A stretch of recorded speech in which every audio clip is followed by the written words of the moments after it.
because this is new to everybody, your new guys and your established guys have built chemistry over seven practices? It appears that way. On the practice court, they have. The ball's been moving, and the guys have been trying to play the right way and hit the open man, things like that. So it appears that way. Mm-hmm. Do you have points of emphasis that you specifically are looking for tonight, as far as defense moving the ball? Yeah, we want to. There's a lot of stuff we're charting. As I said yesterday, every defensive coverage will be charted. We'll see where we're at, graded, and see where we're at after the game. I don't expect it to be eye-popping in the first game, where we go, wow, we arrived defensively, But the way Kemba tore this team up last year, it'd be nice to, and how whatever his minutes are going to be, that we did a better job on him. That would be something good. How has Shabazz Napier done so far in camp? Obviously, this is a new team to him. Yeah, he's been good. He's got a little back spasm yesterday. He was out, but he moved around pretty well today, and I'll wait and see if he's okay. I imagine he's going to be okay to go tonight, but he can shoot the ball. He does a good job running the team. He's defensively his size, and he's, I guess, slight would be a way I would kind of describe him a little bit, but he's always in the right spots, and he knows the coverages and stuff, so he's been good. I can put him on a weight gain regimen if you want. No, we don't want him to gain anything. But he's just, size is always an issue in the league, defensively in particular. But if you're in the right places and you know what you're supposed to be doing, you can definitely get away with it. And he's been good. Well, you know a lot of the numbers, it seems like, from last year. Like, you knew Victor shot 33% from three and stuff like that. Are you a big analytics guy? Do you look at all that and take it as advice or whatever? Yeah, I love the analytics. I like looking at them. I like the numbers. They do tell a story, maybe not the story, but they tell a story. I always liken it to, it's very, very valuable. A lot of times it's just confirming what maybe you already knew, and it gives you a comfort level that that's true. Sometimes you see something that maybe you didn't realize, but it's a great tool, but it is just a tool. If we had an off-the-bench guard, let's say, who came in near the end of the first quarter of the game, and enough of a sample size had accumulated, so let's say 20 games, a quarter of the season, and all of a sudden the analytics show you that he shoots 25% from the field on the road in the second quarter. But he comes in right near the end. That's his rotation normally when he comes in. What do I do with that information? Do I stop playing him in the second quarter and ruin his confidence? And or is it just something to know and you try to figure out, maybe I'll get him a couple extra minutes in the first, and Sure. So there are people in the league that think it's just absolute, and that's not true. It takes away all the human element. It takes away the human element and the psychology of the players. It's very valuable.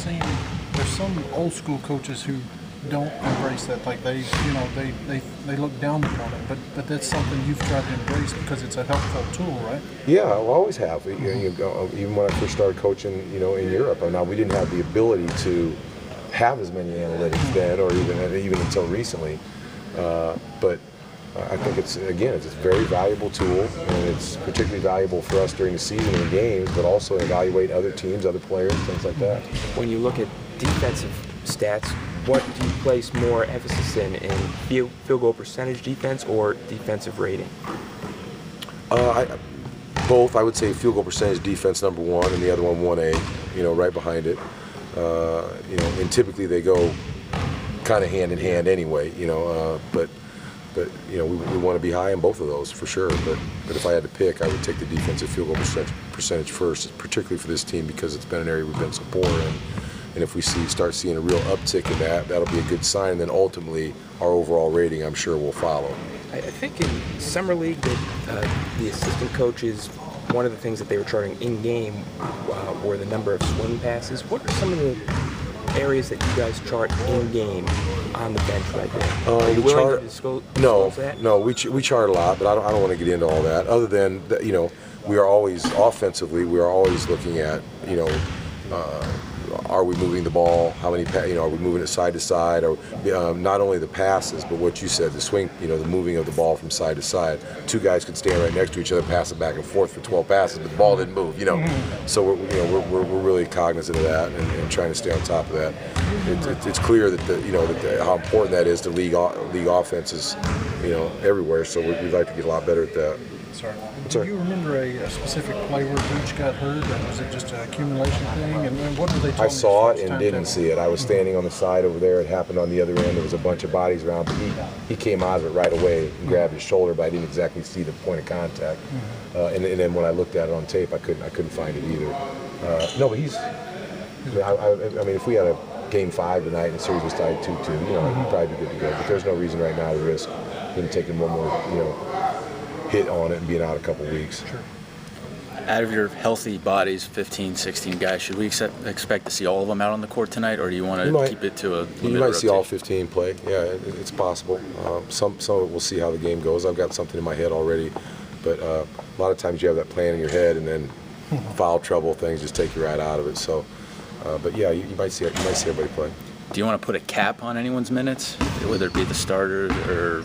Not really. Yeah. No, I'm not going to overplay anybody. I mean, it's doubtful you see anybody over 30 minutes, but we'll see. We'll see how it goes. I mean, you'd like everybody to come out of tonight with a positive experience. Whether we win we want to play to win the game, but just come out feeling good about themselves. So if somebody's struggled a little bit early on, I felt like I had to get them a little more minutes later to get something going for themselves, I may do that, but I'm certainly not going to overplay anybody. It looks like you might have held shoot-around out on the main court today. Is that correct? Is that to just get the guys used to the depth perception, the lighting? Well, I think it was yesterday I said it. No, I mean, the guys, in talking to the guys, they felt like they wanted to go out there a little bit more, get more, shooting done in that court.